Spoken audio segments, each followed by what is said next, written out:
প্রিয় দর্শক, আসসালামু আলাইকুম রহমতুল্লাহ।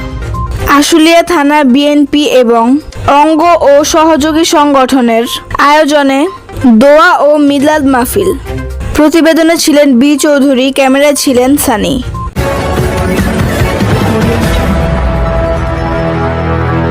Dear viewers, Generation on TV, I welcome you.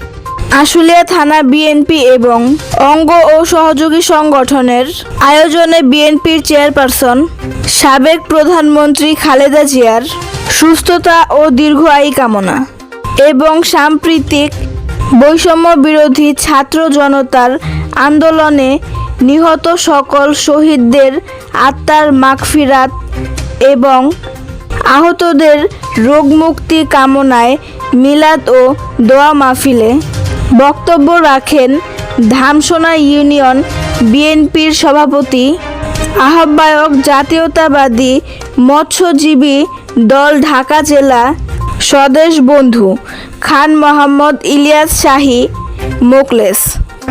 যে আওয়ামী সন্ত্রাসীরা এখন বিএনপির অনেক লোকের পিছনে, অনেক নেতার পিছনে টাকা পয়সা নিয়ে বিভিন্ন চাটুকারি করে বিভিন্ন ব্যবসা বাণিজ্যের ভাগ বাটোয়ারা নেওয়ার চেষ্টা করছে। আমি ধামসোনা ইউনিয়নের বিএনপির সভাপতি গফুর সাহেব আসলে